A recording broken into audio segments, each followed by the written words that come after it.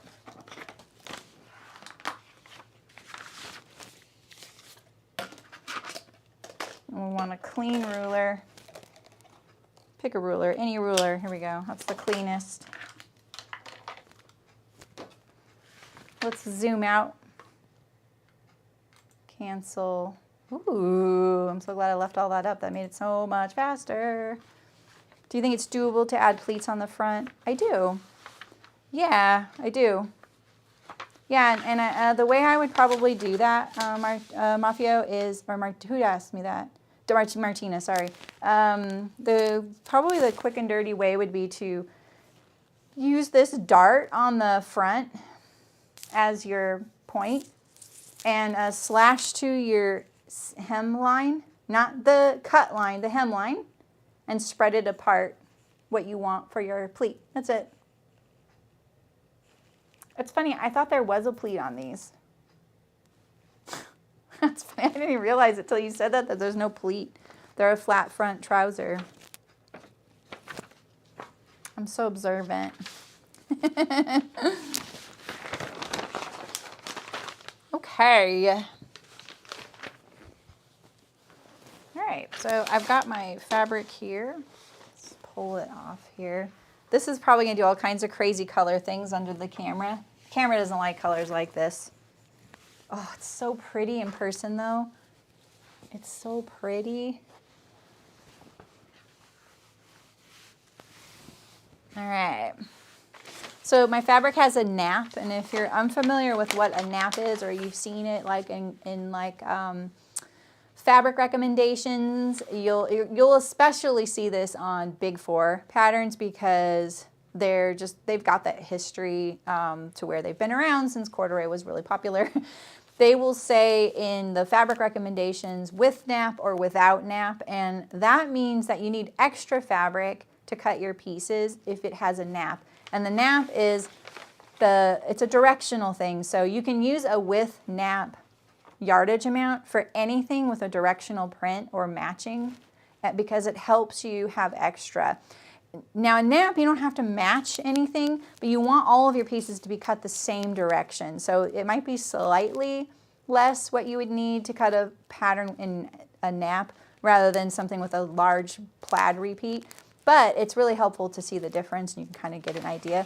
So the nap is like, you know when you rub your hand along your leg for your corduroy and then you go this way, it looks like a different color. That's the nap.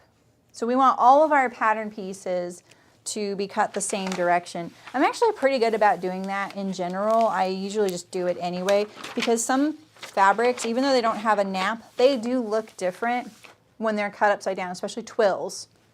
Hey, Michelle. Yeah, exactly. Probably a baby, Lindsay. Yeah, she is. Lindsay, did you know that there is an Australia, New Zealand group in the guild just for you guys? And Taya is the one who created it. She's got a really funny tagline for it too. I cracked up when I saw that. I'm gonna move my pattern pieces and stuff a little bit out of the way here. So I have a longer length of fabric.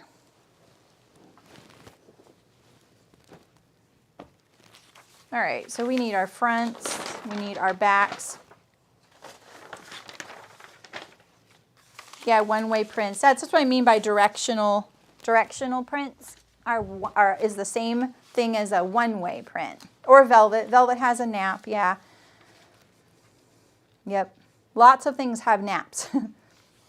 Like fabrics, fur, like I said, some twills, fabrics that have a different warp and weft yarn that when they're woven together, and so they look a little iridescent, or like when you see it, you know, like in ripples on your table, like the ripples look different color. That's another thing that has a nap.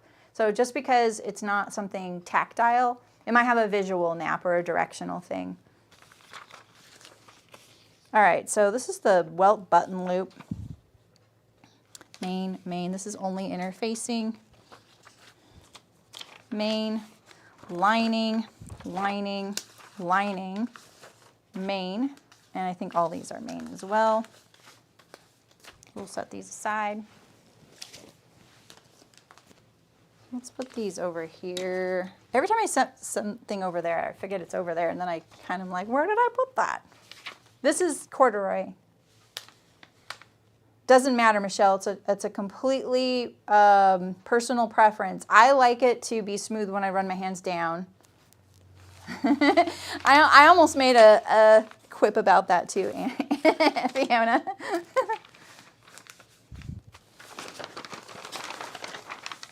All right, so we're gonna get an idea for our fabric usage right now. I'm gonna pull this down. Usually I kind of do this a little bit. I get an idea of where I'm at, so I know how to position the fabric. But I ended up cutting out 2 sets of extra patterns to do a tutorial that I'm not gonna do. Okay, we have plenty of fabric. Plenty of fabric. That's the one thing I've never been good at is naps. Like taking naps. I wish. All right. I already put my fabric all in the grain.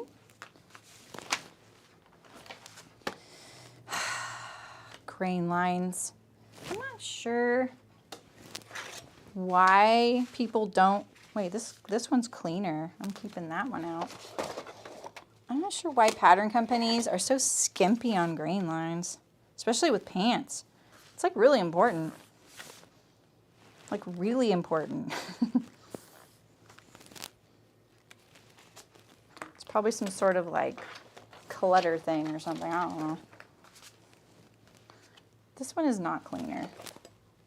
That's the grain line one. I used my rulers to use, like when I'm drawing against it, I always have a dedicated ruler for that. Because when I go to measure things like this, all the ink gets on my paper.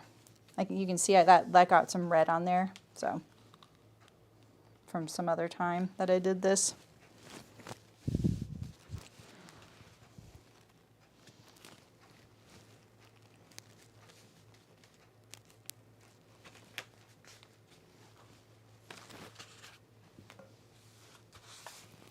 So how are you guys doing? What are you guys working on? This feels like the quintessential fall project, making corduroys.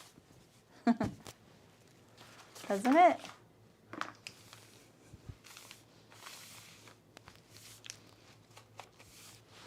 I haven't checked the length of these. Nothing's ever too short for me though.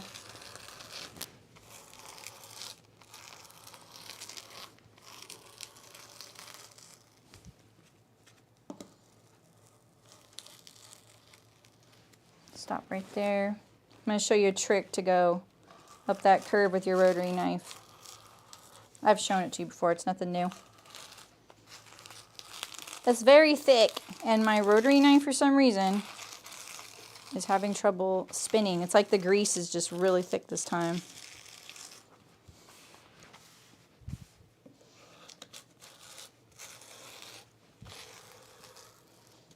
All right, so let's get rid of all this paper. Yeah, exactly. And it's called cider. I got it at Hearts Fabric.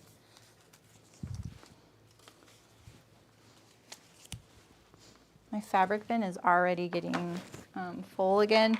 All right, so I'm going to notch this before I do that center front right there.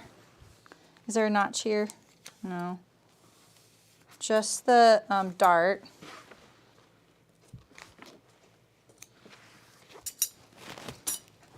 And I'm feeling kind of lazy today, so I'm going to use my screw punch to mark my dart. And so I'm going to punch a hole in the fabric about 3/8 of an inch away from the end of the dart.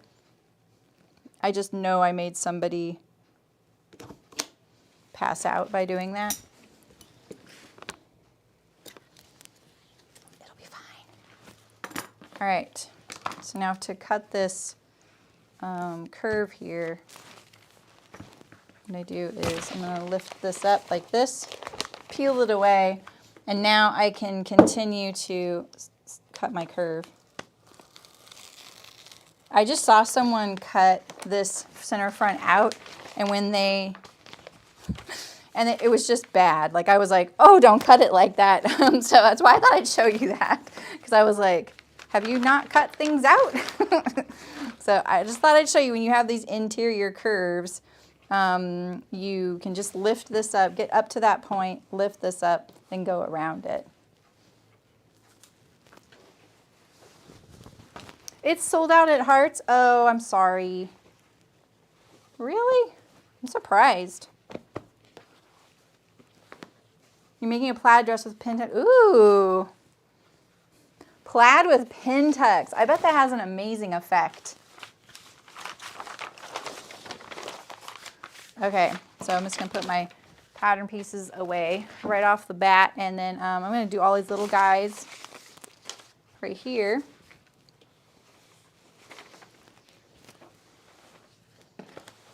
Just going to get this a little bit more tame down here.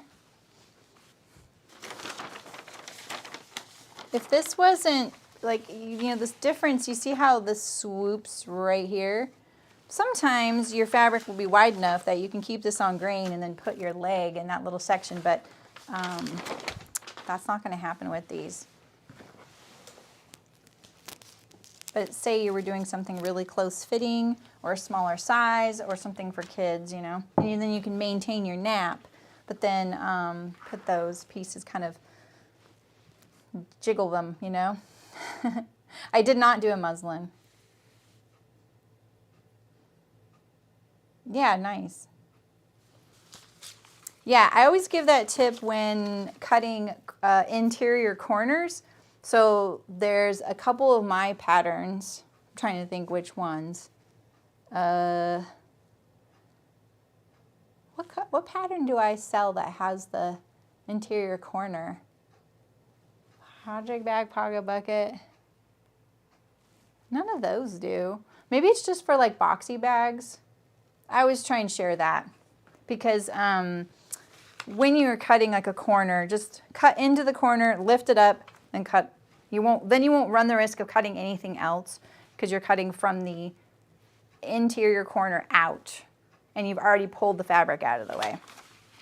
All right, so we have pocket facings. We have lots and lots of waistband pieces.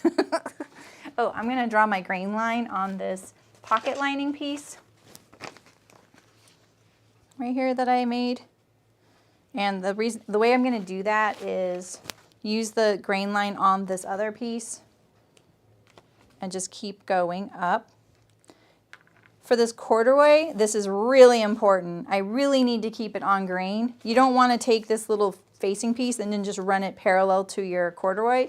It will look, well, this one you won't see because it's on the inside. But if you did that on something like this, like you're like, I'm just going to take this straight line and run it along the corduroy, you will be probably pretty unhappy with the results of that. All right. So we have this. The corduroy is a really great way to see the grain line. I might be able to get this piece right here, like that. These are all these, there's all these facing pieces. I'm just playing around right now. I'm just throwing pieces on here. This is on the fold, this is on the fold. This is not on the fold, but probably won't fit until down there. This is the welt. And so what I think that, so the back, I'm going to do the back welt pockets, and I'm pretty sure that the pocket bag itself, because when I saw the pocket bag, I was like, that looks really small.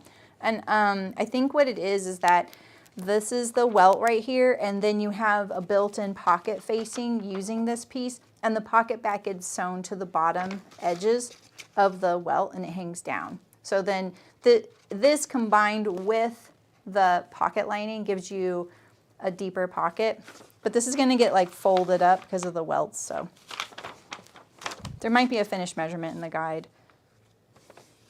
All right, this time I might do belt loops for the, button loops for the welt pocket, because I think I'm going to add them to my closet core Mitchells too. All right.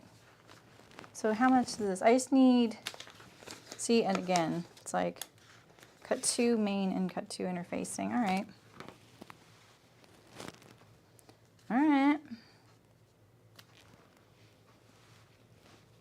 I'll slide this down. I feel like I'm going to have a lot of extra fabric.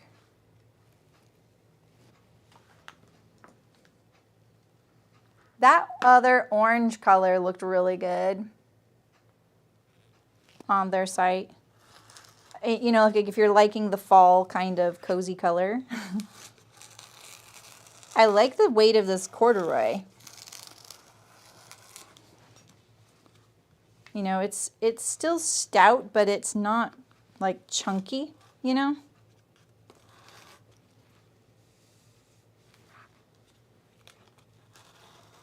Oh, my rotary knife is really giving me a workout. Anytime you're pushing really hard for your rotary knife, it gets a little dangerous, you know? You gotta be careful. It usually means your blade's you know, dull, but mine's not. I just changed it. So it's probably just that grease. All right, so let's notch this. This has interfacing as well.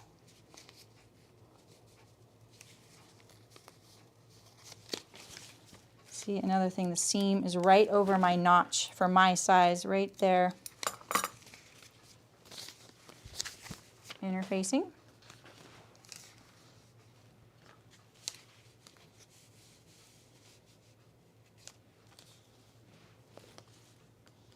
This whole piece is cut out. So I'm just going to draw this grain line on the back side so I can see it. No, it's not. I think that the grease, it feels like there's something between the blade. Yeah, it does feel very sticky.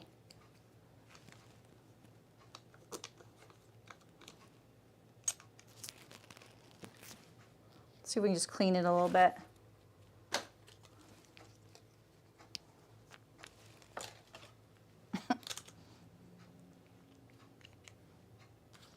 Maybe that'll help.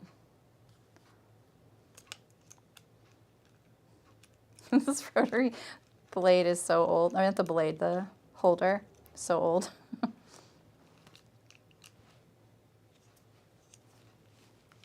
We'll see.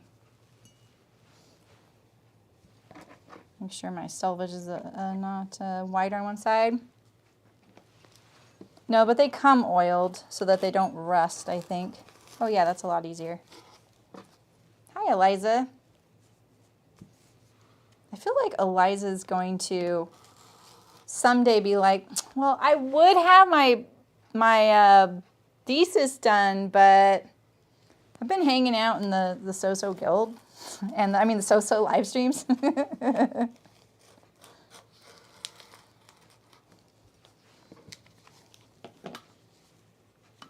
No, Martina, I think that's what it's for, to be honest.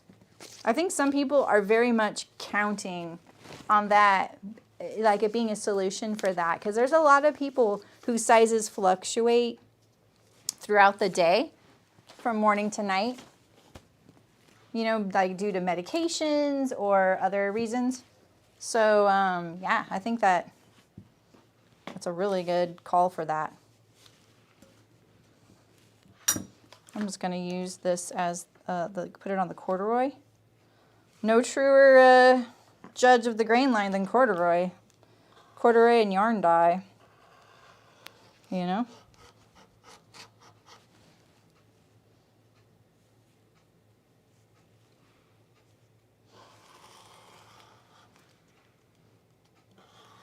I feel very awkward cutting today. Yeah, exactly. 3 to 4 inches. It's pretty amazing.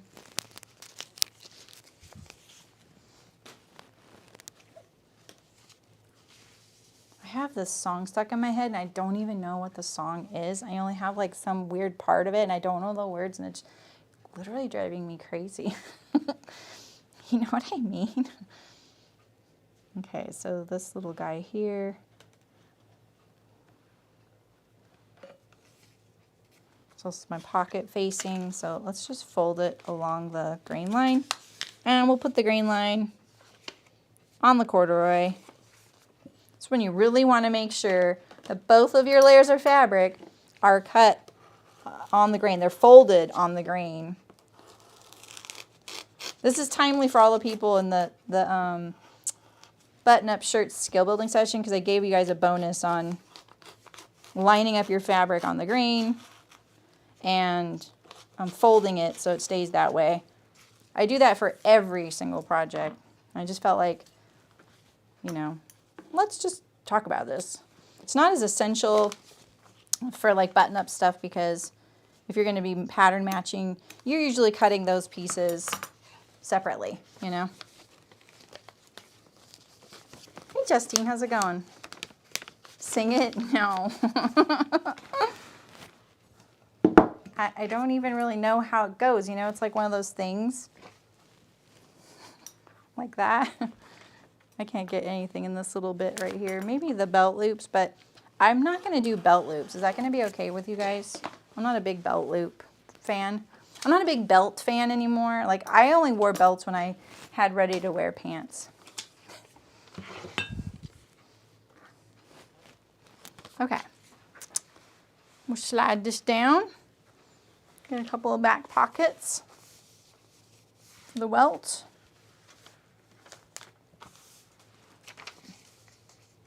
And then we have this little waistband extension.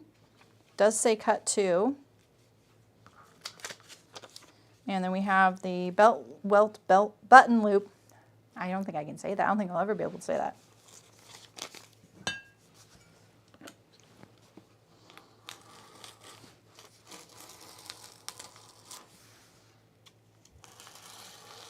Is anyone else making these? I know Rachel is planning on it.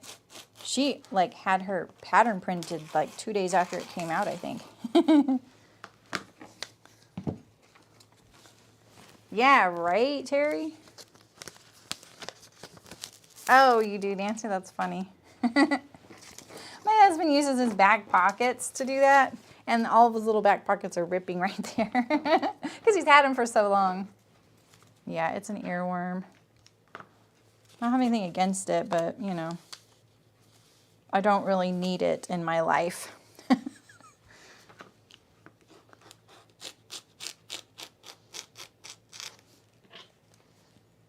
Yeah, Lena, I'm loving the leather making progress you're doing. She's like, well, I'm going belt heavy.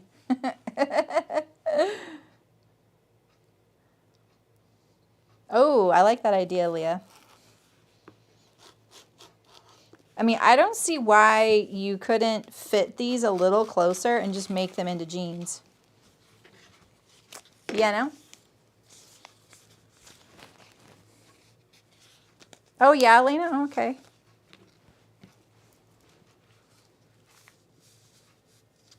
Yeah, I definitely,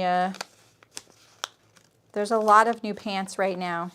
Oh, Carla, nice.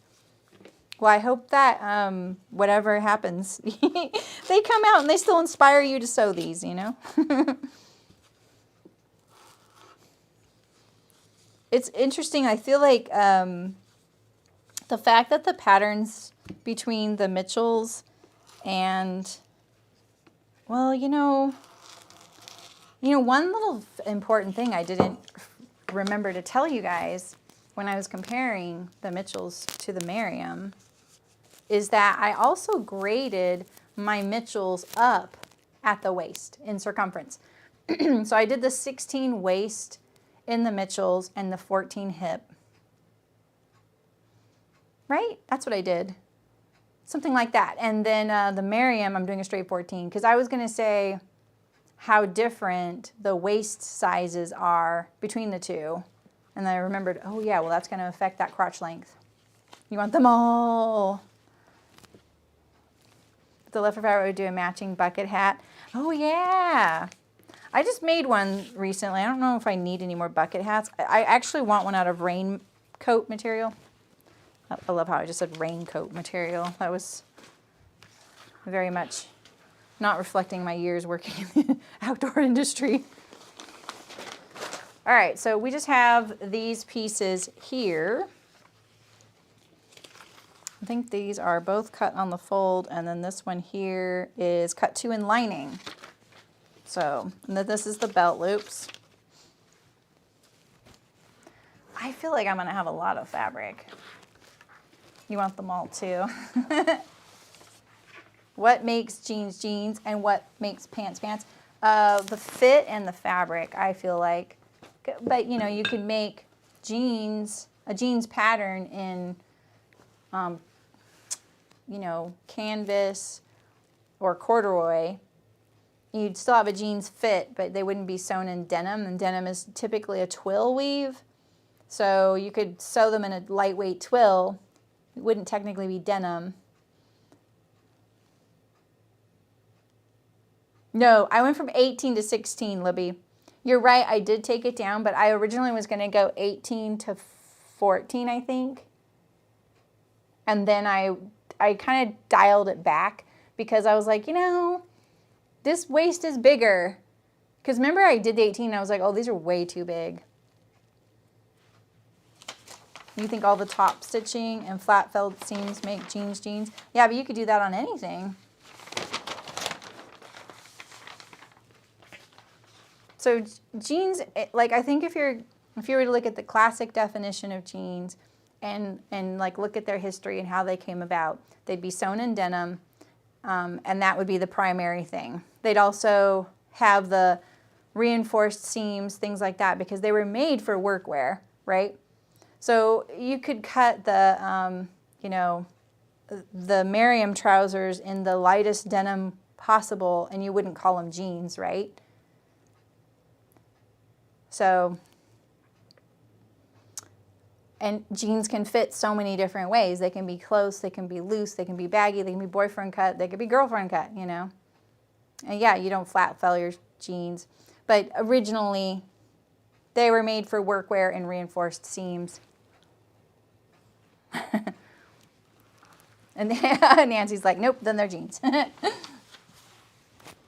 I think that this is one of my little pet peeves that I don't say out loud because it's like one of my pickier things is when a pattern company or a fabric company calls jeans, no, they call denim fabric, they call it jeans fabric.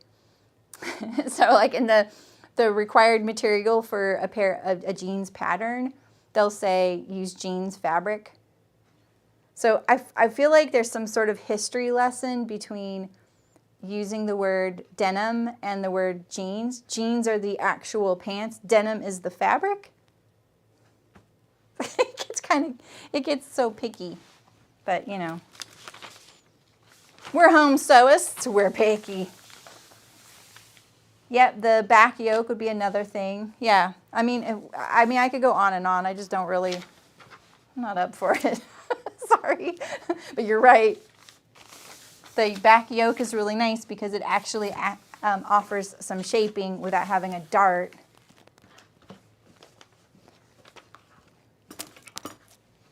All right, where's my wimpy grain line? Come on. We like big grain lines, and we cannot lie.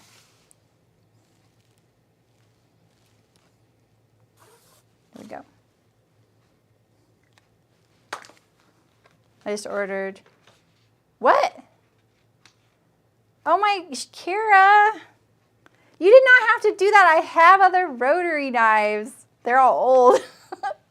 Thank you. I'm excited. Easy blade changing rotary cutter. All right, I'll do a demonstration. Oh wait, Saturday? I'll try and get it before the stream. Thanks. That was nice of you. What a surprise.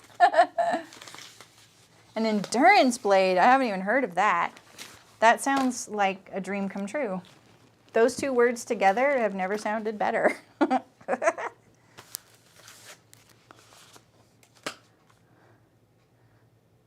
Cotton swabs, Q-tips. Thank you. All right, 7 1/4. Again, we need more grain line here. The reason I do this, like this is like, you can get your pants off grain if you're only measuring right here. People are not accurate. I'm like flattered that, you know, pattern companies think we're that accurate, but we're not. We're just not.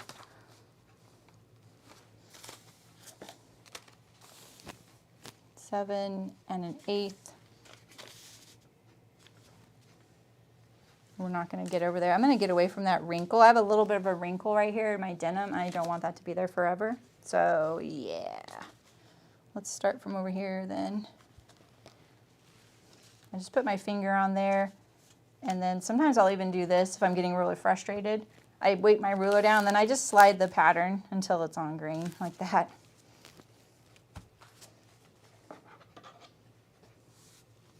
Hamburger meat, ooh. Yeah, that word's not that appealing. Oh yeah, Nancy. You're such a roti cutter fail. Really, Libby? Do you like scissors? Definitely, it's a preference. Maybe I could do that as a poll on my next. I've been doing polls again on my channel. They're really fun to see. I love when people answer them. I asked about seam allowances. I should maybe do the same polls in the guild. I asked about seam allowances, seam finish, I think. I need more weights, meaning I need on my pattern here. Ooh, cut my dart off there. Paper, the fabric is just thick enough to tear my paper a little bit. I got a rotary knife the second I learned about them, which was very close to when they came out. And this one in my hand is from that time, I'm pretty sure.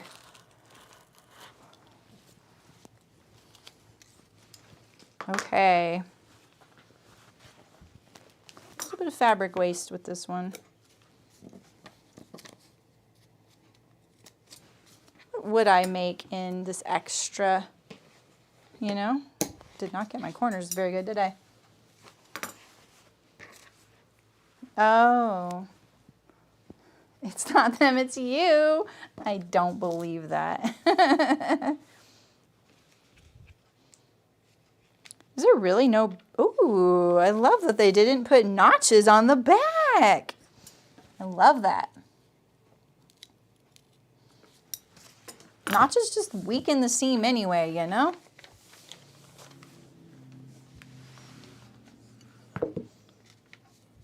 Plus, this is one of the one pieces. Like, I remember when it used to confuse me, like I couldn't tell the difference between my front and my back. But with a fly, you're going to be able to tell the difference between your front and your back. You don't need back notches telling you what the back is. You don't need them. No. All right, again, I'm going to use my my screw punch to mark my hole. And I just put it in the, you know, like 3/8 of an inch up. Clip dart, and then I clip that. All right. So this right here, I think what I'm going to do right now, and I highly recommend you do this too, is photocopy this, like just right here. I'm going to photocopy it, or you can print it again on your PDF.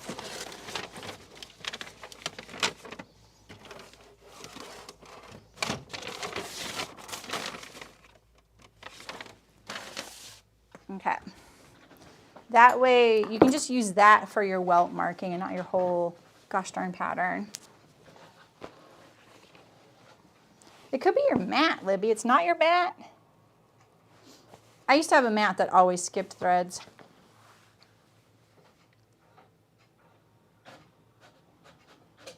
Oh yeah, where the mats join. Yeah. This mat, it doesn't do that. I'm pretty happy with that. Even with a little bit of grooves that are in there. All right, so now we have this.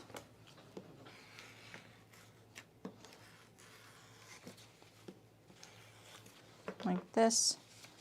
And we can use it as our welt.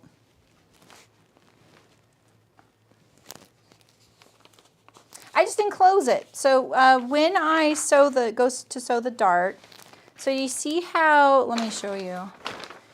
Can you see the hole I punched in there, right there, and see how far away it is from the vanishing point? So when I go to sew this, let's pretend like I'm sewing it. This is a really big pattern piece. All right, we're just gonna fold it along that stitch line there, and PDF printed pages do not cooperate. Okay. All right, so let's match up the dart.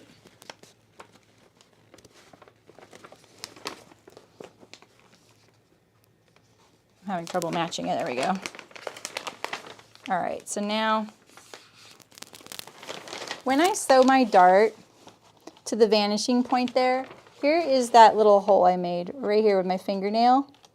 And so when I sew this from the dart leg in my left hand up here to the point right there, it's going to enclose that little hole in the meat of the dart. So when the garment is viewed from the inside, you will see that little hole I cut in the fabric. It's not going anywhere, but it's going to be inside the seam allowance. Yes, you absolutely have to use a mat.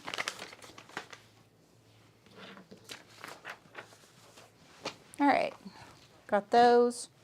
We just have these two waist pieces. Look at all this fabric I have here. A lot of fabric.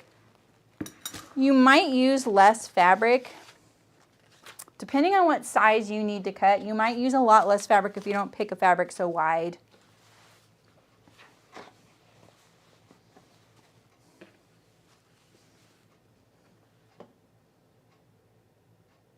Yeah, sometimes it's the mat that does it because what happens is when your blade goes over it, it presses the fabric down into the little groove, and then that little part doesn't get touched by the blade. Some mats are better than others. Give me my mat. Yeah, it's probably your mat. My last mat was just a piece of PVC plastic that I went to like a plastics place and bought, because at that time you couldn't find rotary mats large enough to fit a table. They were kind of behind on that for a really, really long time. It was super annoying. So I would go to this place called Humboldt Plastics and I would just ask for a 4x8 sheet. And I just plopped it down on my table and used it. And it wasn't self-healing, but it worked really, really good. Like, I still have them. They're, when I would get a new one, I just put it on top. So this right here, I got from what's it called? Speedball? What's that place called? It's got a weird name. And you can get custom mats. Is there anything on my table? So the grid is a piece of paper underneath. I'd slide it out, but I have it taped to my table. But see, look, here's my hand. So you don't have to get the grid. Ooh, it's stinky under there. It's plasticky. Yeah, so I'm pretty sure Speedball, Shem, we can put it in the chat. You can put the pug in the chat while I do this. Here we go.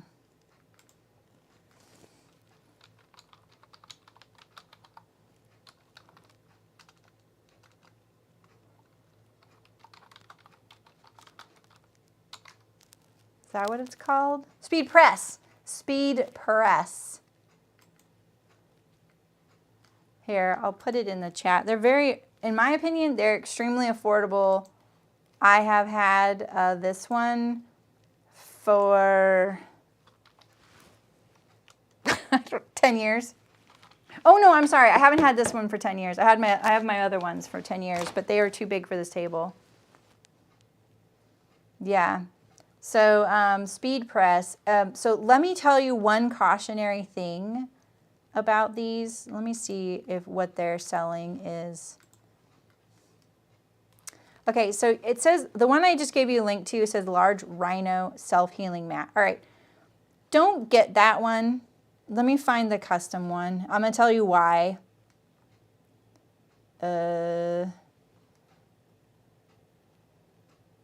We don't want a rhino mat. We just want self-healing cutting mats. Let's see.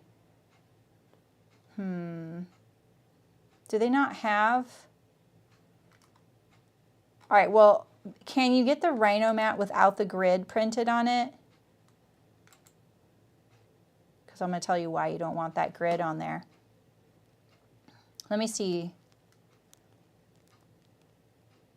if they have it. The site loads very slowly. Okay. Oh, yeah. So they have it without the grid. Here, I'm going to put this link in here.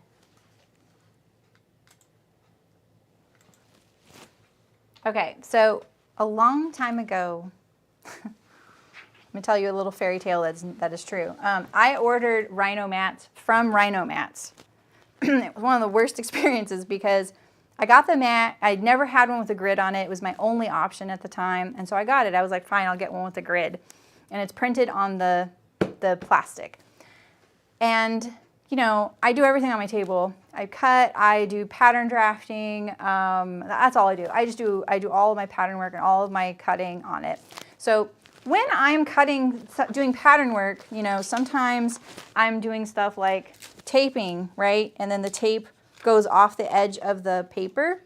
And I would pick it up. It picked the blue up, all of it. Not a little faint blue mark on your tape. No, it would lift the paint off of the mat, all right? And I was like, okay, that's not okay, because I was also worried about it getting on the fabric I was cutting.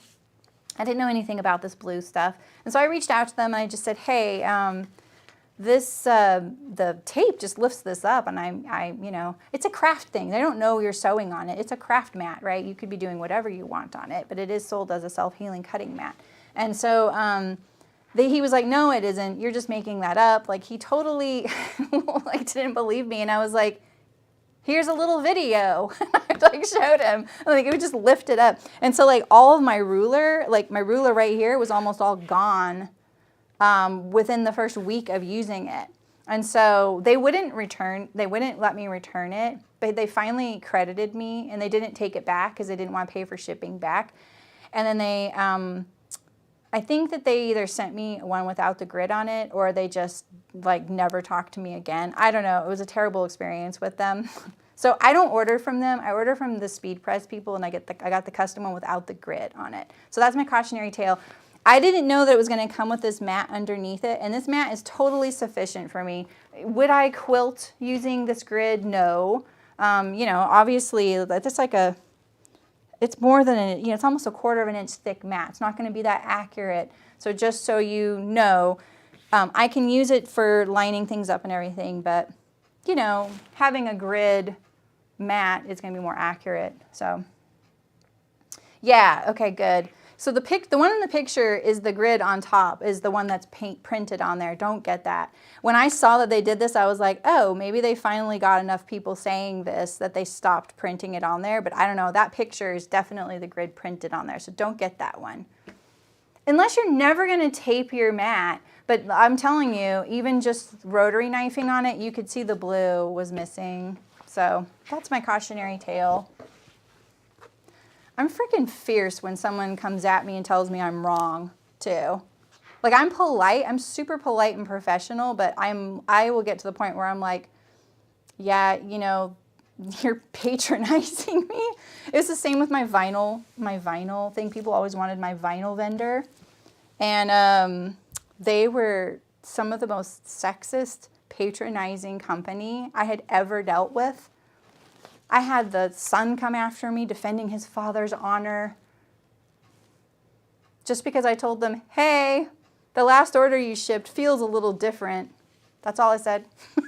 How dare you accuse us of doing a product that's not good, blah, blah, blah. I was like, whoa, I've already paid for it. Like, I'm not asking for a refund.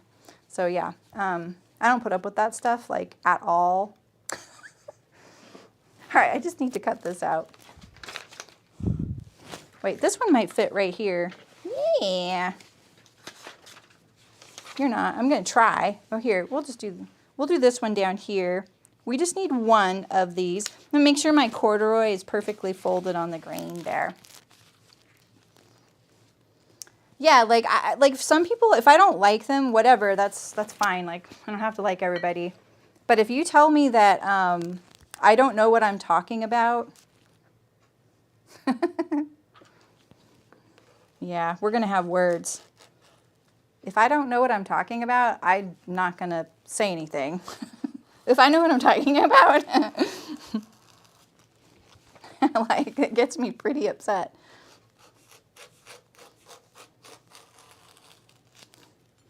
Especially if you're not going to be like, oh, I understand why you're thinking that, but this is actually what to expect. You know, like I will reach out to Mighty Networks and say, hey, I'm having this issue.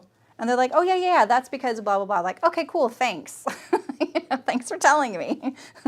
Now I know what to expect. All right, I want this larger size here. I'm going to notch the center back. Hopefully I don't think I'll regret that. So the grid came with the mat, and it's just a loose thing. And they give you a little double stick tape. And so that's how I have it under there. My table is also bull-nosed, so the front of it is curved, which I really like because it doesn't scratch my clothes or my sweaters anymore. It's a maple table underneath.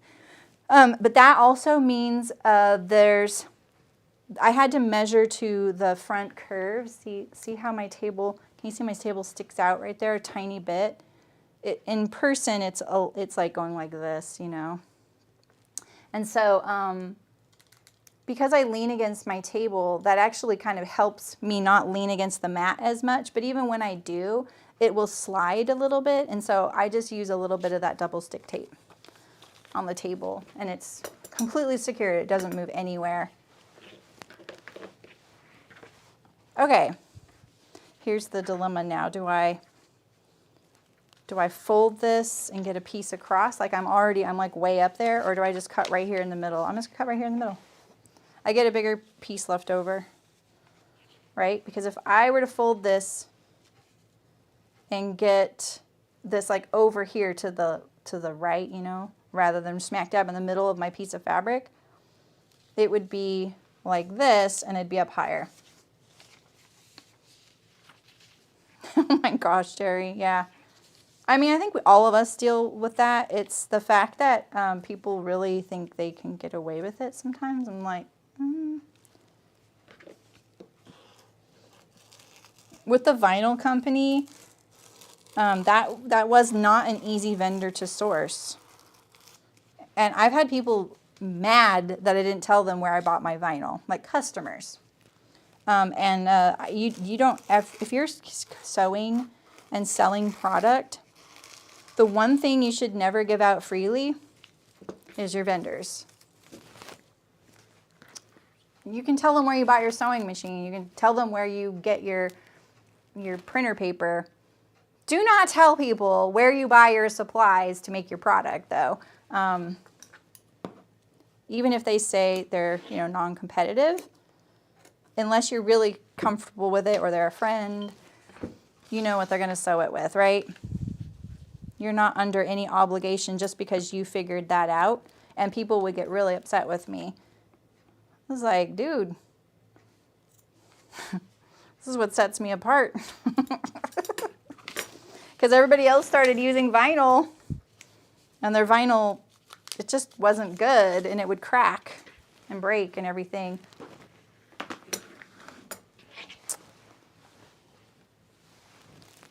All right, I think I'm done with my corduroy. So now we're going to do our cute lining fabric, or corky lining, or however you want to look at it. I got a lot of this corduroy left, though. I think this would be kind of cool to use as, I can kind of see it, like a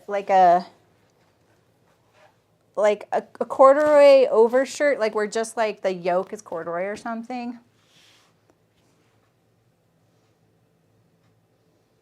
Right, exactly, Libby. That's the other thing is like, I'm always like, why would I make this up? Like, I don't want this to be the case. You know, I wanted this thing. I wanted this product. Okay. I'm going to check my pieces over there. I feel like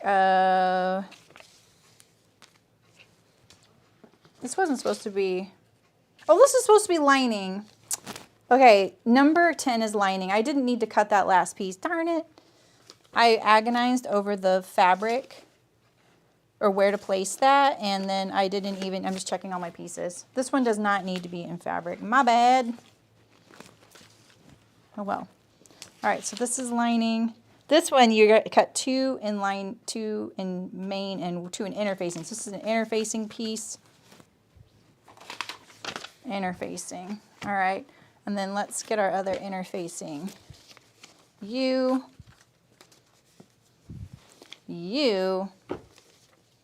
And I have a feeling, I don't think I'm going to do it on the...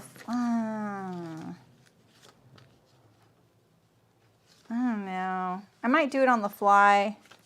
And I feel like we're going to need a piece right here. So we'll just put that piece aside for now. Yeah, okay. All right, so for lining,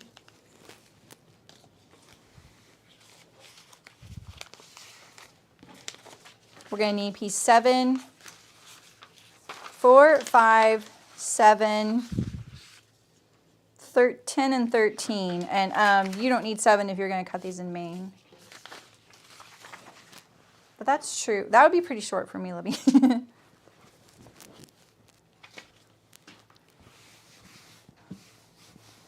Yeah, a lot of times, Shem, I usually do this. I will go, so there are standard colors for fabric. I'm really getting low on all my pins. So main is black, or self is black. Red is interfacing or inner lining. Blue is lining. Green is contrast, right? And so on this one here, this one's only in lining. I would do this. I would say, I would do a blue 2 like that. And on this one here, I do 1 like that. And then visually I could go, oh, that's in lining, right? And if there's a piece that is cut like this one here is cut in both, I really don't have a black Sharpie right here. I would do a black 2 like this, and it would be Sharpie so you'd see it. And then a red Sharpie like this. And so then I would see that and go, oh, black, that's main and interfacing. And so I do that on all my pieces for all my patterns usually. I don't do it on the stream because it just takes extra step. You can't see it. It makes my pattern pieces look messy. And it makes me talk about it and highlight what pieces are what so that I remind you as well. This was a sale fabric. It's odd. I love it.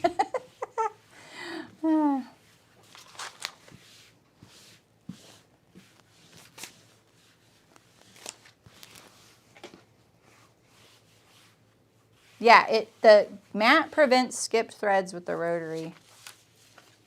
You want a nice smooth surface that self-heals the best you can find. And this one's pretty good. It's not like a green self-healing mat, and there's some grooves, and I've used it to put in rivets and stuff like that. So there's definitely some rustic qualities happening. This one's matte, like the finish is matte on top, and the other side of it is shiny. And I imagine you can just flip it over and use the other side. All my other mats, I've done that. And like this one recently, I flipped it so the dirty side is that end. And the cleaner side is down here. Ooh, oh, really already? I just got my shipping thing today. Oh, I'm so excited. Okay. Cut to lining. This fabric, it's two-way, but it's very obviously, like, see, she's that way, but this bird's this way. They're so big, you know, the motifs.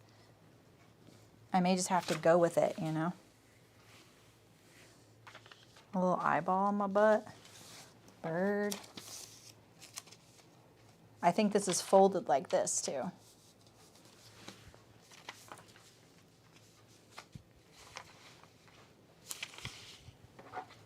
I'm going to use some fabric for this.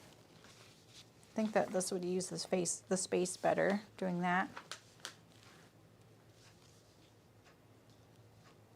Okay. I'm going to just turn this. Yeah, I think so, Michelle. I think it's a sailor themed fabric. The designer is, yeah, she's called Sailor Mary, and it's by Carolyn Suzuki. So Sailor Mary has a Wonder Woman vibe. I don't know where the tiger comes in, or there's a lot I need to understand about this fabric, so maybe I'll look it up, unless someone else is already doing that. I would like to know the story about this fabric. I want to know what the coordinating prints were.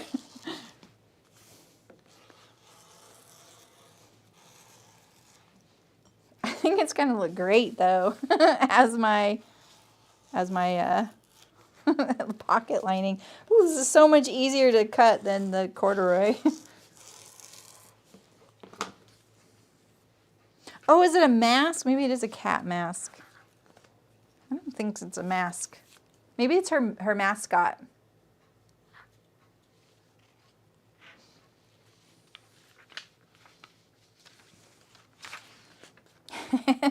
This is like a, you guys need to see this up close. This does not look Native American themed to me. Like this like heart with the dagger through it. It's kind of got this like tattoo vibe, you know, like sailor, that kind of sailor.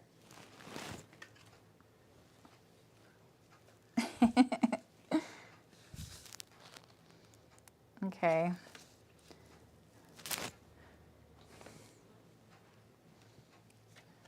Not enough grain line there because it angles away. I mean, not that it's as critical with the pocket lining, but you know. Yeah, you know, like, I mean, tattoos have a really big history with sailors. Chat just stopped. Uh-oh. It's that fantastic Australian internet, right? I feel like you guys struggle with internet down there really bad.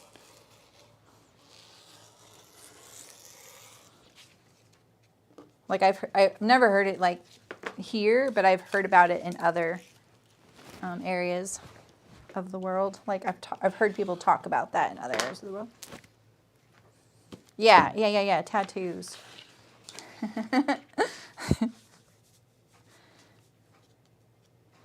I'm also kind of a sucker for fabrics that have backgrounds like this. See this little squiggly gray line? This is some of it up close. Like the bird, that's very tattoo. The rose, the little heart with the dagger, lips. I mean, oh, your ability to add chat. Oh, well, that's odd. Okay, so we don't really need these pattern pieces. We'll just put these together. Very amateur tattoo. Yeah. Yeah. I kind of love that idea. I know Ray's watching, so instantly Ray and I are thinking of the Big Bang Theory episode where Howard's going to get a tattoo and then he really chickens out at the last second. It's pretty funny. Yeah, I know. It's very busy. I like low volume backgrounds like this. Okay, so we're going to bust this apart because I can get one of these like right here and maybe right there like that if I fold this way.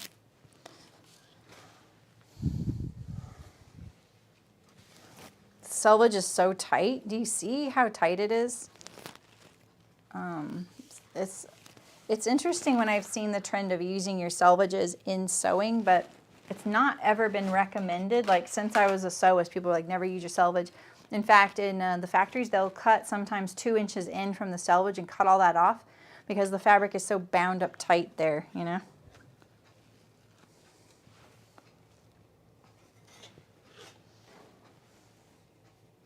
Oh, I forgot about that one, Shim. I have to see that. Rachel and Phoebe. That doesn't sound like the most typical pairing. Yeah, like the wave. Maybe it's like waves. Yeah, maybe these are treasure.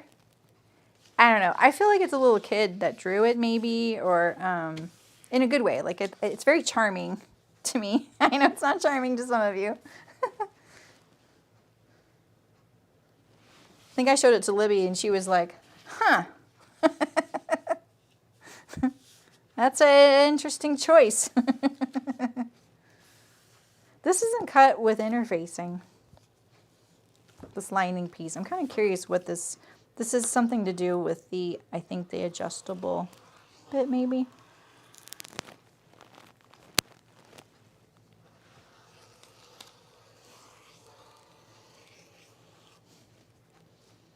All right.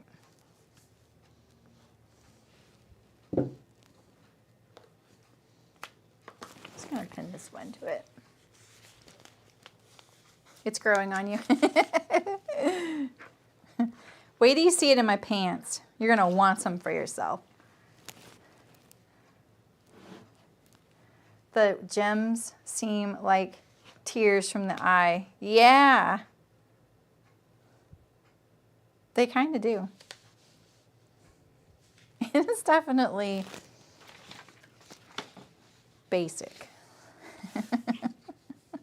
This one's not on the fold, but I'm just cutting it in this space here. This is number 13, the inner front waist.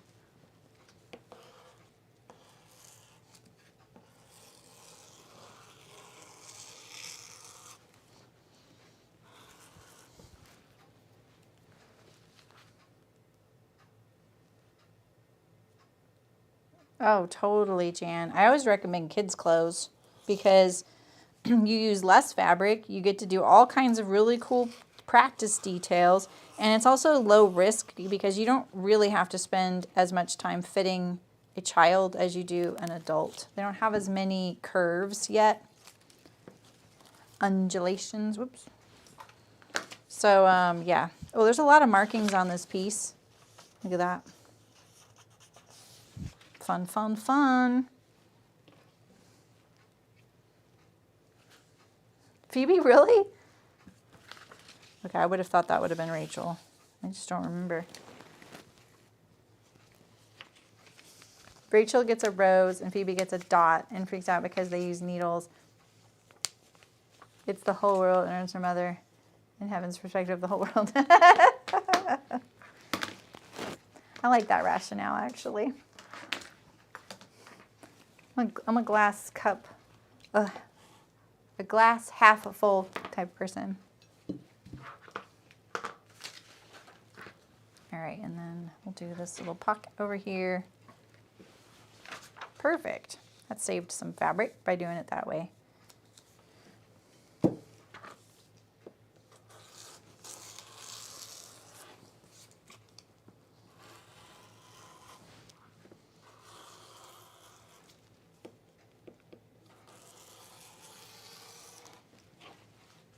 All right.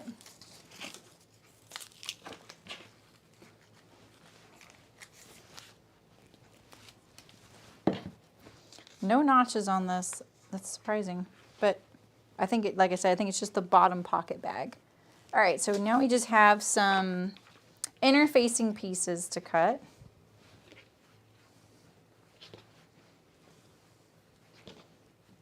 I just fold it how it's going to go in my bin. And these are the pieces. I'm going to look through here if you need interfacing for that back pocket.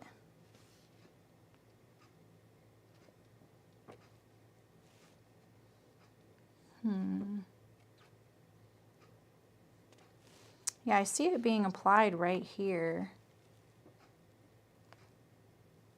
I wonder if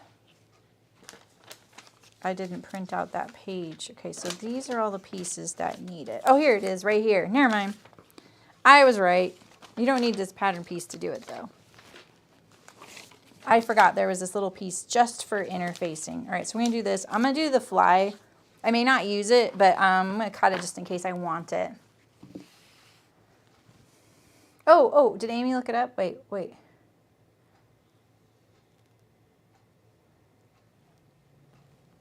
Oh, so the designs are inspired by traditional pirate. That makes sense. I mean, you know, pirates and other sailors in history, they didn't have Procreate or Adobe Illustrator to design their tattoo. All right, so we need 4 of interfacing for this guy here. 1, 2, 1, 2. I think I can get all 4 there. Get that on there.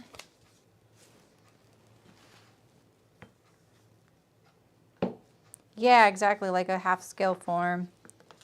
Yeah, it's really such a great way, even if you don't have kids in your life. If you're like, oh, I'd really like to make this elaborate coat with a hood and all this stuff, you just want the sewing experience, you can donate it or give it to a relative or something.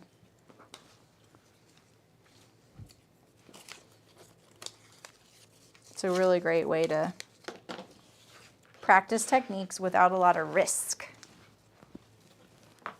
All right, we got that. And this here is on the fold. Let's see how this is going to work. Well, that's not too bad. Let's see.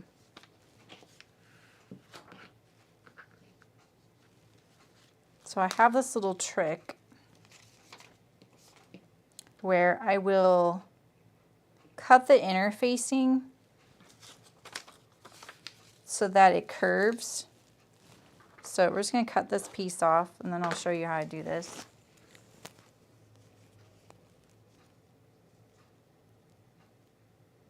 They did? No, I think you're thinking of Helen's Closet, Jan. Because they did. All right, so I'm going to, I should probably, no, this is okay.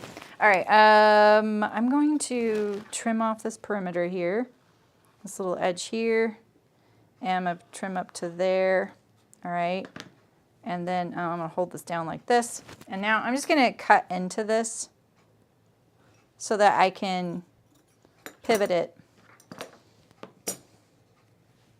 like this. I'm basically like pivoting it to match up. Look at that now. I can get all the way to here.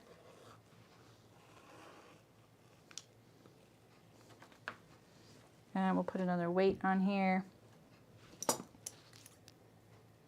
And once it starts getting away from the edge right here, and then I'm going to rotate it again around.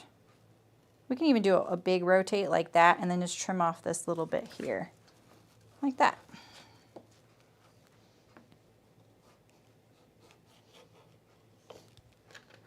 Like that. All right, and then let's trim this off right here. And then if I don't want this little overlap of the V here, I just cut it off. Like that. I have a little bubble right here though, so let's make that flat. Here we go.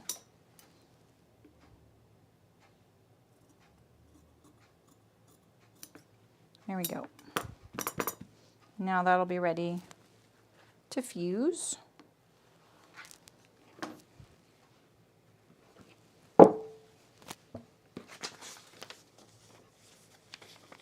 Pivot.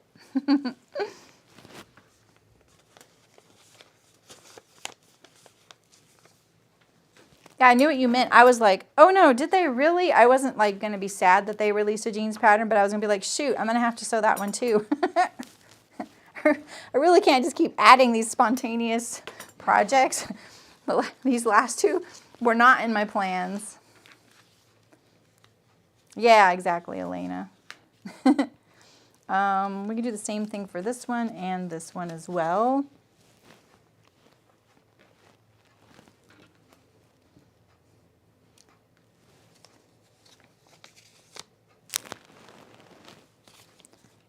Yeah, I'm sure there's people out there that are like, I don't know about this little trick you're doing, but I really like this fusible interfacing right now. If I'm going to use a fusible interfacing, it's going to be this stuff.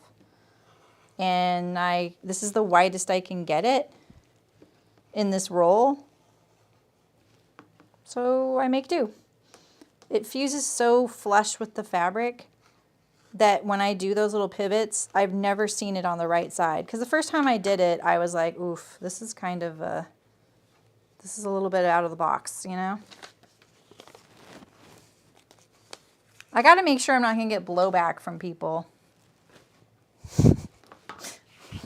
This isn't my first rodeo. All right, let's do this right here. This is the Trico by from Waywack. It's I think the 3-inch roll. I think I've decided that the next time I need to like add things to my cart to get like free, if I'm close to free shipping, I don't just add to get free shipping, but if I'm close to free shipping, I'm going to get all the widths because I frequently cut this down to 1 inch wide for plackets. There's no grain line on interfacing, so Michelle, so yes, absolutely. Unless it's woven interfacing. Woven interfacing, yes, you have to, I mean, you can cut it a little off grain. That's going to be fine. That's really not going to have that big of an impact. All right, so let's flip this over again. We'll start from the side.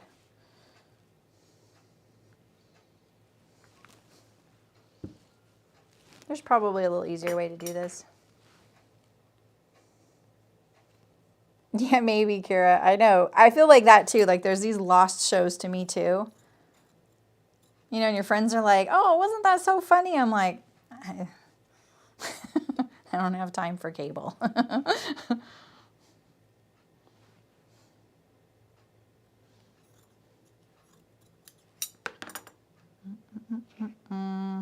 Let's see if I can get all the way there. Yeah, that'll work. I'm going to clip this one so it lays flat on this side, the pivot. There we go. Oh, okay, I thought it was wrong side up for a second there.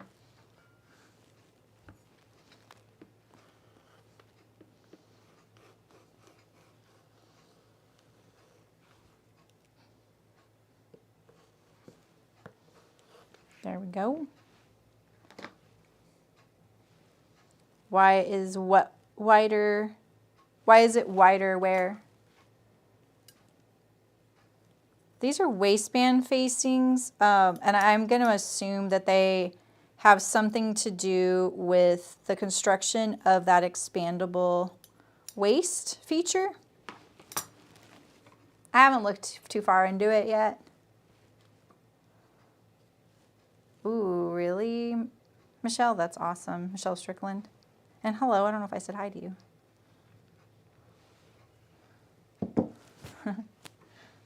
My husband and I just finished rewatching all of the Ted Lasso. It was great. Again, it was amazing. And I just love seeing my husband laugh like that and enjoy something like that. Like, it just makes me so happy. Not that he doesn't, but you know what I mean? Like, he's a very quiet guy. I love seeing what makes anybody laugh. Makes anybody laugh, you know what I mean? There's something about knowing what tickles someone that I think is pretty cool.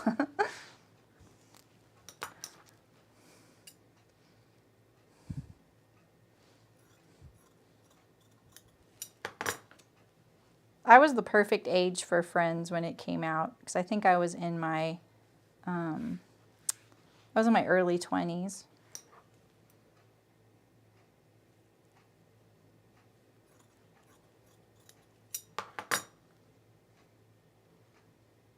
Don't miss it. Yeah. Yeah, I get really behind on TV shows because I'm usually playing a game at night.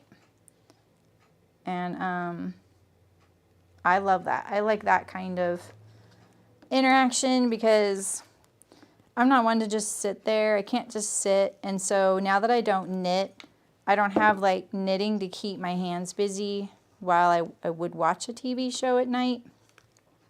So I think the gaming thing is just so satisfying for that reason. And I think it's really funny when people are like, they judge you for that. Because it's like just sitting there watching a movie. I don't know. I can't imagine just sitting there anymore. Maybe if I had a job where just like any kind of mental engagement would just be just too much in the evening, you know, like you just really need that kind of disconnect, or maybe just like whatever you do, you know, to unwind. I love unwinding like that. Plus some of my very favorite video games, it's like you're in the movie because they're just such an incredible story, and the character development is so much more than what I see on TV. Like it's actually so much better.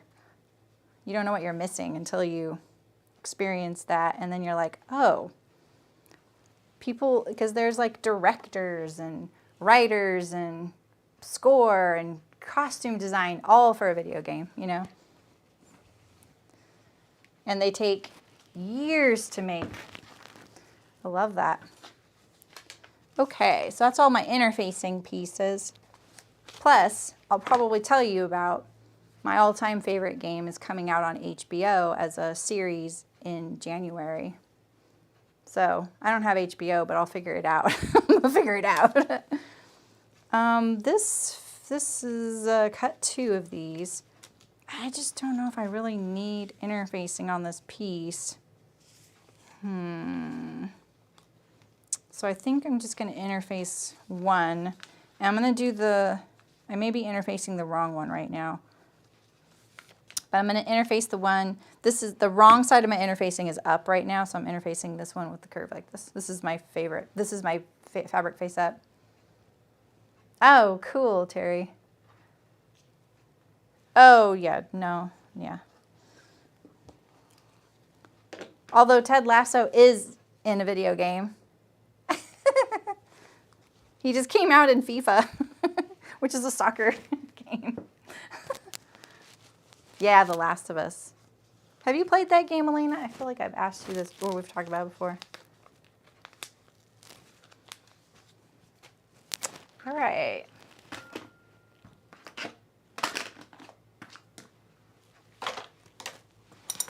Put everything away.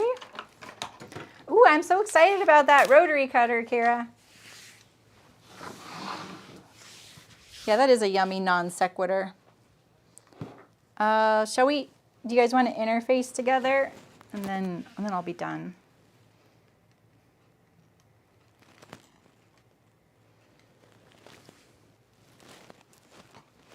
Let's see. We have these pieces here. I'm going to put my stream on. Polly, did you just send me a super thanks? Are you here in the stream? Wow. Thanks. Okay. Do I have this? No, I don't have this paused. But where's the chat? There it is. Time for the new iron. All right, I'm not going to iron this one just in case I decide against using interfacing, because I may be getting ahead of myself there. I just threw these in the bin, but they need to be interfaced. I don't know why I did that. And then as far as the welt, maybe do these two. Let me grab my instructions. Yeah, the time change has it.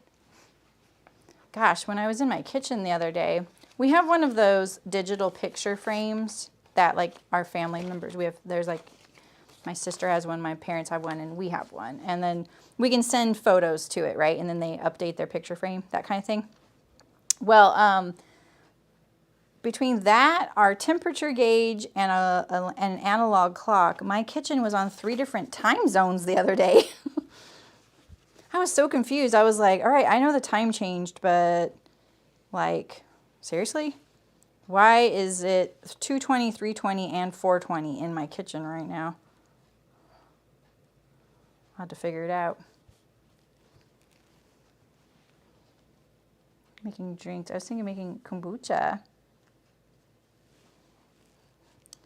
Definitely a drink I do not enjoy in the least.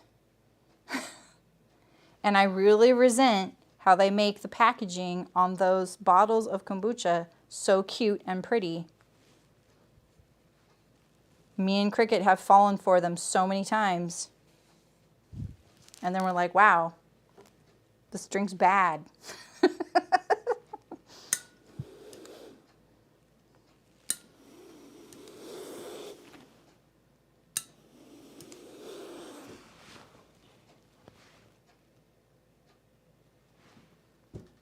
Fermentation fridge. What's that?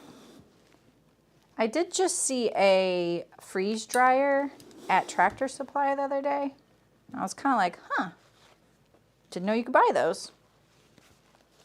That's pretty cool. Yeah, exactly, Shem. Me either. I tried to. I have tried.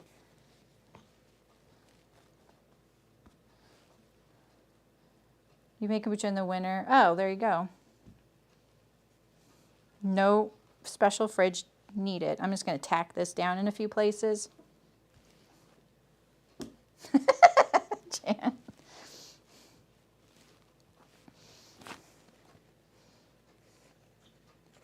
You don't think there's a warm corner of your apartment? Oh no! Maybe you can make a cozy for your kombucha.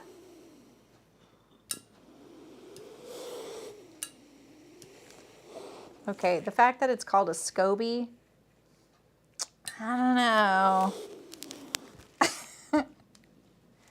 Why didn't they come up with something different to name it? I don't know. I'm sorry. I have to tell you guys, I have a very high tolerance for gross too. Like, I'm not talking like gore, you know, like in a horror movie. I'm talking like, you know, vomit and poop and stuff. Like, I don't mind like being the one that has to, I mean, I don't look forward to it, but whatever. It's just whatever. I've dealt with chickens and livestock and all kinds of crazy stuff on the gross factor.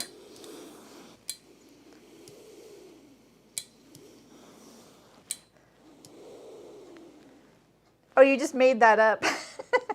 A kimchi fridge. What's a kimchi fridge? Oh my gosh.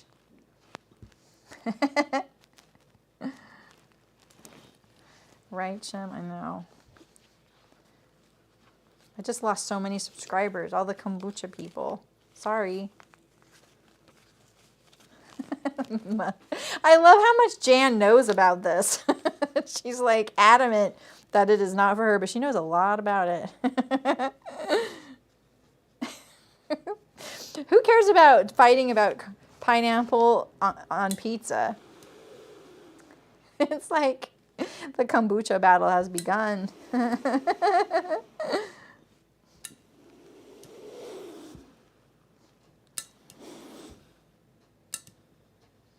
Wait, why does he use a fridge for yogurt making? I need to understand that. I make my yogurt. Or my husband makes my yogurt. I make it when he's out of town. All right, let's see if we can maybe iron on the interfacing for the pockets right now while we're here. I think, though, we have to sew the dart first.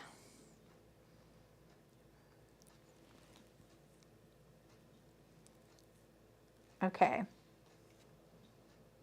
All right, so we are going to add it just to this pocket piece, and then I'll leave the other 2 pieces to apply to the pants once we have the dart sewn.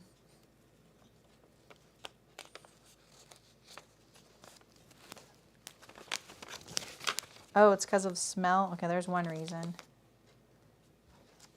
You make yogurt in your cupboard. Wait, how are y'all making yogurt? We make it in an Instant Pot.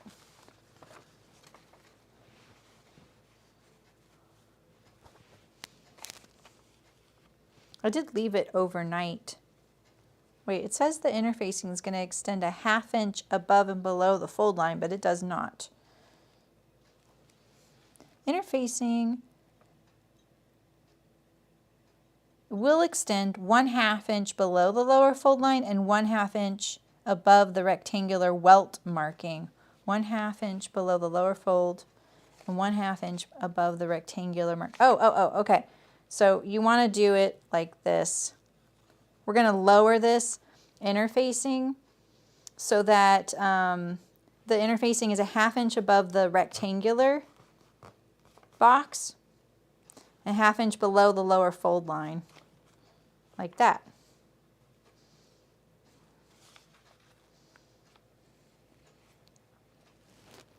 I would not have probably noticed this. I'm glad I looked it up just now.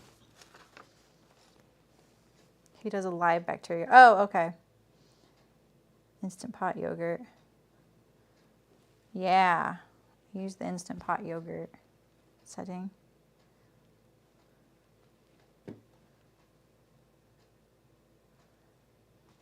I think that it's just a temperature thing, Michelle. Temperature and time.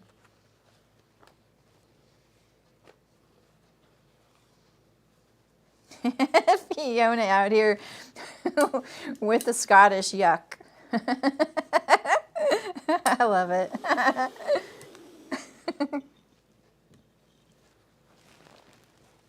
She just came in, stole the show. I love it. All right, that is all of our pieces.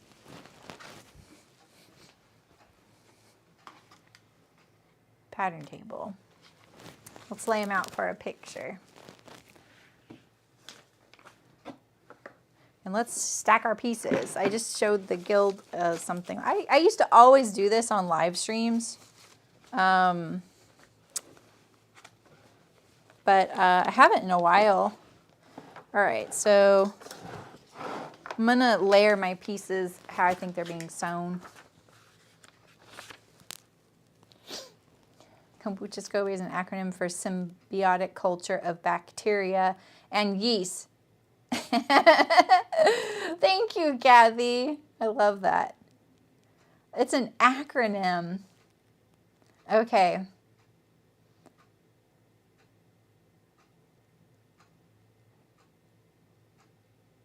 No, just, is your zipper a separating zipper, Nancy? Like the jacket unzips through the bottom?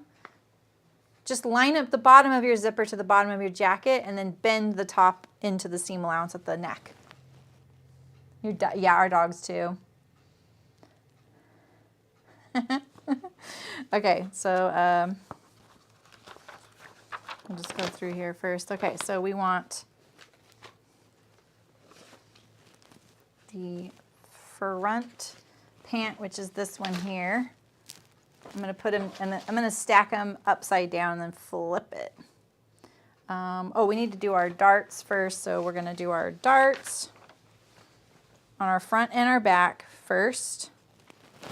And then we're going to add the remaining interfacing pieces to the back. So we'll do that. Then we're going to do our pockets. Oh no, they do stay stitching.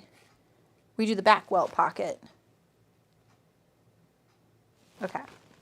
We need the belt loop, the back pockets, and this, where's my pocket lining? This is it right here. All right. So next is all the welt pieces, these three. flip over, face down. That is a good trivia gem.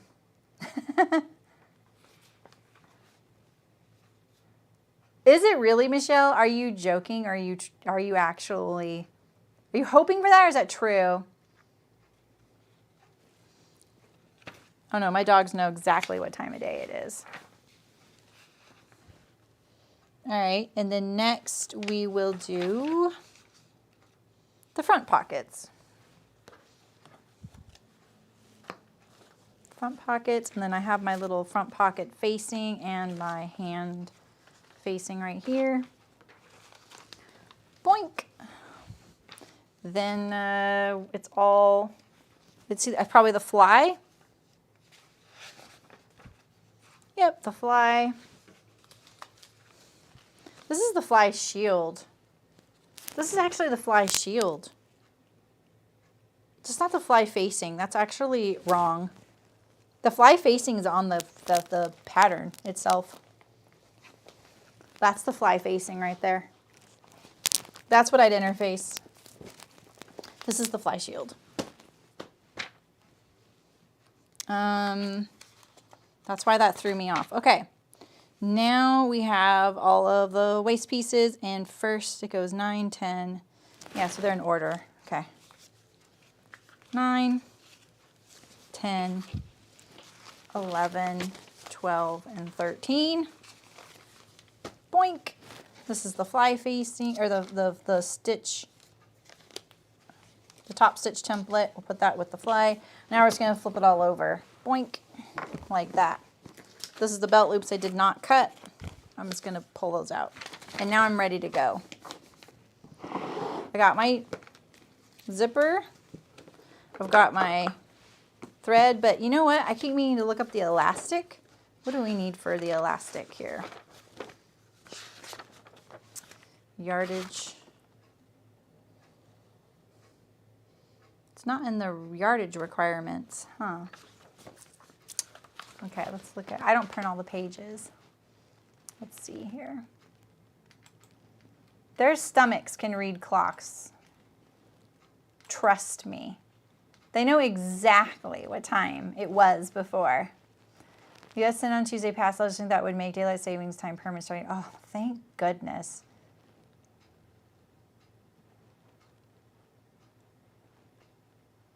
Wow. Yep, exactly, Terry. It's so interesting because daylight savings time is the one that changed time, right? Isn't standard the one that was before they added daylight savings? Am I wrong about that? I looked into this because I was so furious about this at one point. I was like, I'm so sick of this. Where's the notions required for this? Here we go. Notions. 9-inch pants zipper. Oof, mine's so long. Clear elastic. Don't have any of that. 10-inch of 1-inch wide elastic. I'm going to use braided, not woven. Hook and eye closure. View A, 3 buttons. We get bias binding. Ooh, I'm so excited. All right, let's get the 10 inches of the 1-inch elastic, which is right here.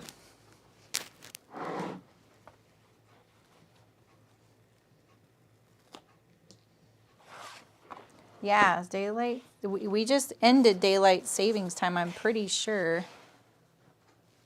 I thought that's what they were saying. All right, 10-inch of elastic. I do, Terry. I am team braided elastic for everything.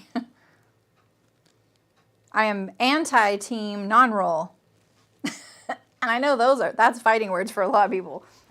Non-roll elastic just fails after a while. It gets crackly and weird. I don't know, maybe it's come a long way and I haven't given it the time of day. All right, let's think about our binding choices. We have this quirky fabric. Should we go? I'll try and pull you guys over here to the binding wall. Let's see if I can do that. Let me turn my iron off. My iron wants to slide off that little thingamabob that it's on. It makes me think it's like melting it, you know? All right.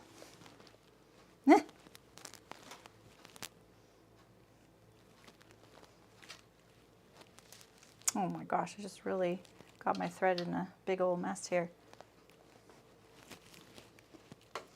Standard time is 0. That's what I thought.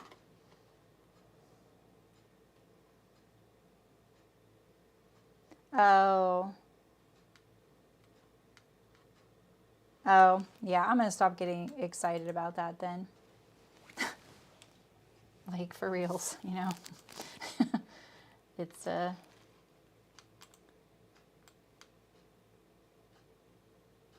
see if I can get some binding over here. We've got this fun like turquoise and red, which is obviously some of my colors, but then we have the mustard. So, now I do have these like yellows.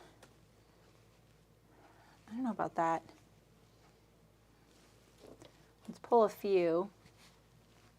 I have ghosts. No, don't roll. This actually could be a really good choice. Well, maybe the pink.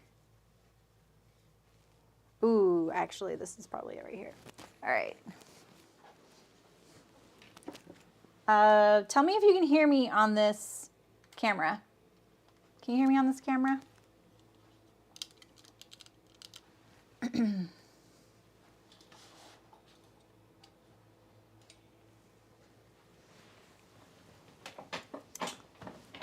you guys hear me?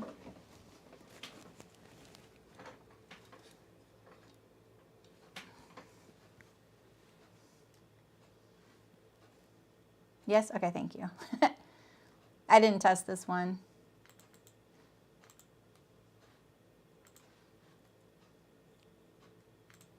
I'm going to adjust the lighting and stuff.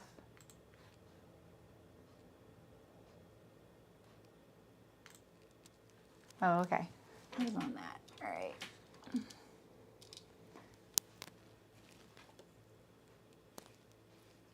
Oh. There we go. Let me get a piece of the corduroy. We're just picking binding out now.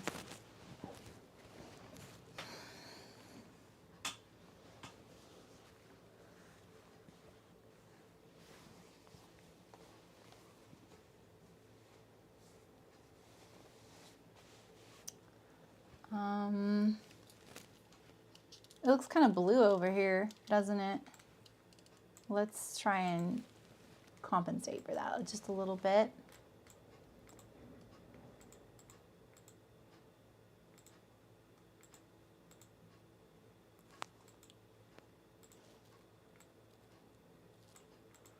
It's like when I brighten it, it really loses its cidery and it gets this pink tinge, you know?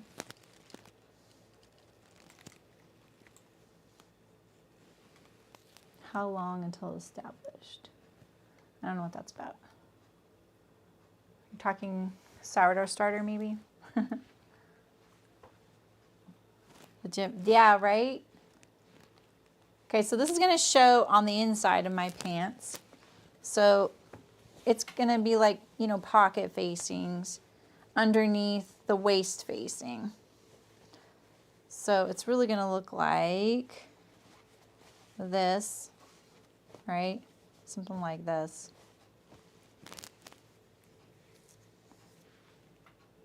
And then that just color looks really bad.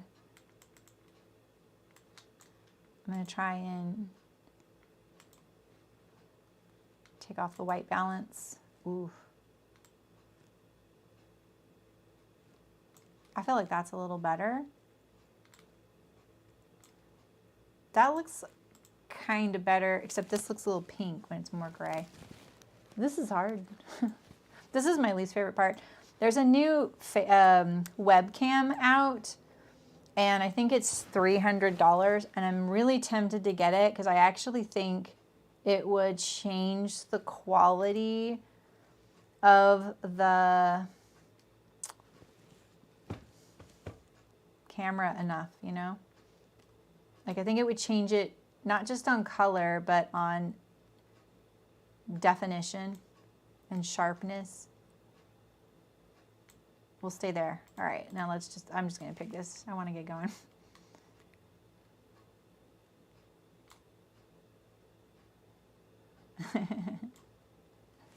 Okay, this one has little birds on it. That's why I pulled it. I was like, this one actually has little birds, but you wouldn't see that, right?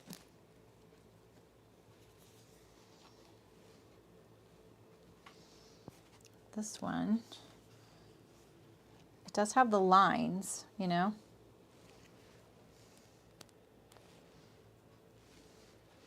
This little, just like a little sunburst could work. Yeah, it's pretty good, Kira, but you know, I'm not using like a mirrorless like DLSR. I'm using webcams because it makes streaming a lot easier. Because those have memory cards and they're really, really expensive and very limited. I kind of like this option here, actually. So I use webcams, and I do have probably the nicest you can get, but this new one by Elgato sounds like it's really going to be a good improvement. Ghosts. I mean, the ghosts match really good. So does this gold one. I'm kind of sick of this one, but this one right here, I think. Let's look at this. This one. This is one of my all-time favorite bindings in my stash. It's this little floral. And there's just something about the background is like this grayish blue. Oh, I love that. My God, I'm hungry. Stop it.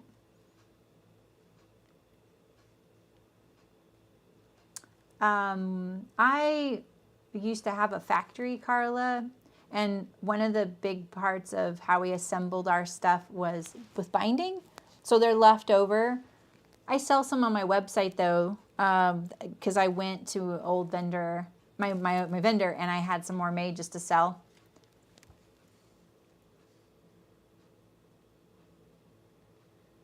Yeah, so it's brand new by Elgato, Jan, because there's a lot of webcams out there and they all promise to be great, but they're really, like, I've seen lots of videos where they compare them.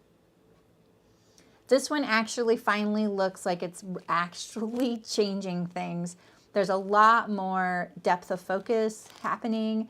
I could actually zoom in and you would see the detail. Like right now, if I zoom in too much, it'll just get a little, it's not very sharp.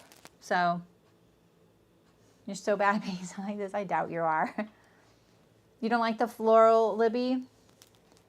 I think you're right. It does have this little kind of like Little House on the Prairie vibe. I just like the colors. So I think you're right about that though. Like this one. We have lots to choose from. Let's try this stripe. We like stripes in binding. This actually could be good. This one could be good. I love picking binding out. Let's try this too. Let's try this one. This one is not one of my favorites, but I think it could work. It's got this little, oh, it's supposed to be coral, like from the ocean. Oof, so bright. See, this is the other thing. I hate the colors right now. I think my camera, but my serger is definitely not okay, but it does fine for ironing, you know, so. Okay, I'm gonna put the gold. The gold is just too obvious. All right, we'll put those away. This one just kind of misses the mark for me. It's too yellow. Put this one away. And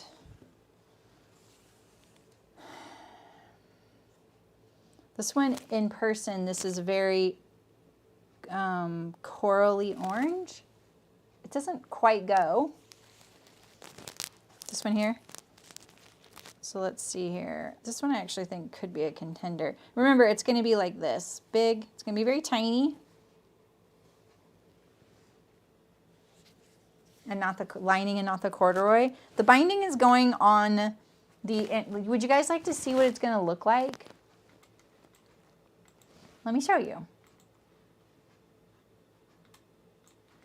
Let's see here. Let me pull it up, the picture, and then pull you guys up. Let's see, me and computer. Can you see that? You can, right? Yeah. So you see this?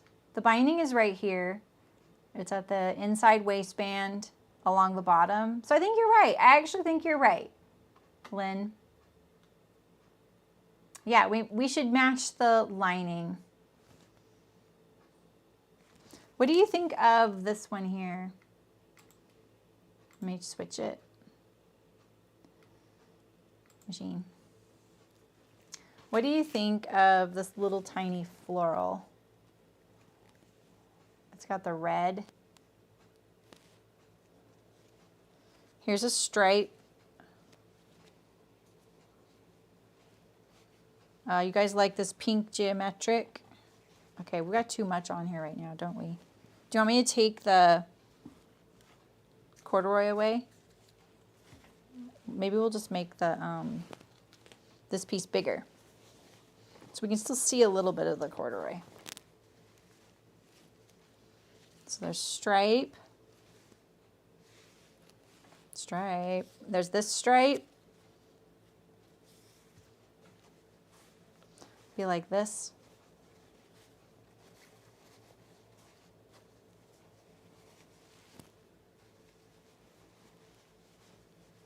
This actually is pretty good. You like the darker stripe? This is that pink geometric. Okay, this right here is red. This is definitely pink. It does work, but I'm just saying, I'm just letting you guys know. I'm trying to, but like it's pretty narrow. It's going to be very narrowly. I like that. The darker stripe.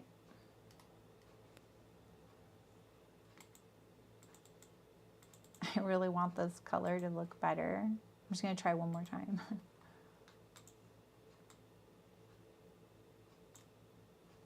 I rarely take off the white balance, but it's pretty tricky.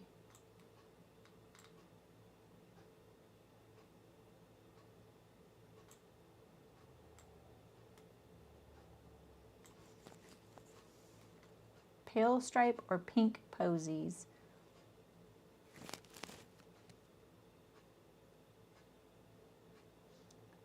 The pink posies. Was that this one here? Or this? All right, so that's those. Oh, then there's this one that's this coral reef. It's a darker multicolor stripe, the bottom one.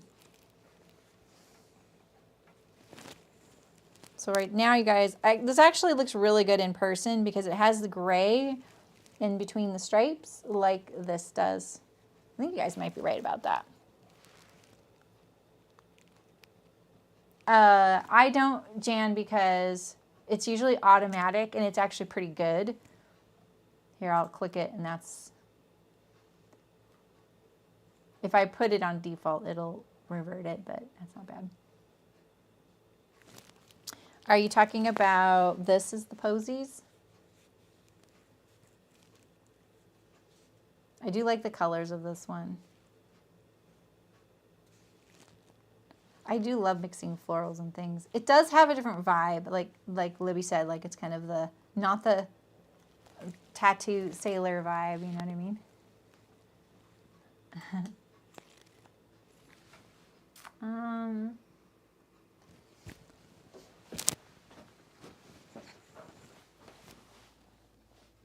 We could do gray. This actually, you guys are gonna like this one, I think. I don't really have a whole lot of turquoise right now. This one's probably not enough. I have this little blue. This blue. And then I have this gray. This one here. Okay, Lynn. Okay, dark stripe. I think you guys like this dark stripe a lot. I like that dark stripe too.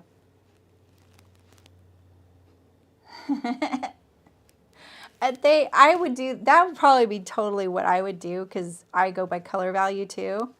And I like kind of, I don't know, I'm not sticking with the vibe sometimes, but I hardly ever use this one. And I love this one so much I wouldn't mind saving it. So, all right. Let's take all these away.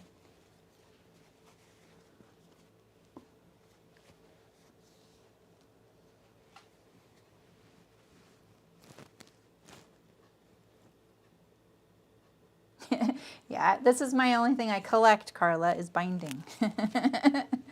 I have very little left. Like after mask making, oh man, I really dipped into my stash.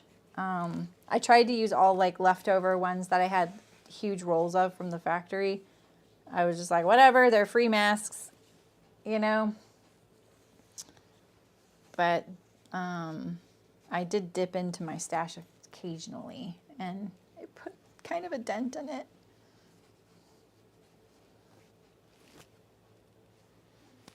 All right, this one, I'm down for that. I like it. For a lot of these bindings have like memories for me too. It's interesting because, you know, we sewed so much with one binding. We would buy 90 yards of fabric and turn that into binding. 90 yards of fabric. Sometimes 120 yards of fabric. A 44-inch wide fabric, and then we'd send it and have it cut into binding, and it would come back on these rolls. And so you were living with that binding for a while. And so like I know exactly what these go to, and like memories will just pop up from sewing that item. You know how that is? I'm not sentimental, but but nostalgic stuff like that really hits me. This one right here, like I know Libby liked this one, she mentioned it, and it actually does go pretty good. This has it's not bad memories, but it just wasn't my favorite pairing. So it has this weird little stigma to it, but it works for so many things that I sew, and I love this like geometric. You know, that's what it would look like if it wasn't on the bias, right? It was like the little hills. It's got this cool vibe to it. All right. Okay, I pinned them all. All right, we'll do with that. That's fine. Cool. All right, well, sewing starts tomorrow. I'll be sewing part 1 tomorrow. I'm going to do my best to record a little fitting video about grading between sizes. But Cashmerette has 2 videos. And yeah, bad juju, basically. And then mine will be a little different. So I'm not doing what she did. I have another way you can grade it that I think it's just a different way to grade it. I don't think it's better per se. It's just another option. So I'll try and put that together. I got some things I got to do this afternoon though, so we'll see. I'll definitely try and make it. So, all right. Thanks for helping me pick out binding and helping me cut this out. I'll see you tomorrow, 11 a.m. Same time, same place. Yeah, that's about all I have for you today. Thanks for watching. Thanks, Kira, again, in advance for the gift. And thanks, Polly, for the super chat. If you want to become a member, channel member, look at the bottom of the screen. There's a little channel member thing, and you can have emotes in my channel. These are all of them so far. I think I have a few more unlocked. Oh, cool, Kara. I'm so glad. What a saga. All right, Michelle, see ya. But you can also join my guild. It's free to join, sosoguild.com. Yeah, thanks for coming. I'll see you guys soon. Bye.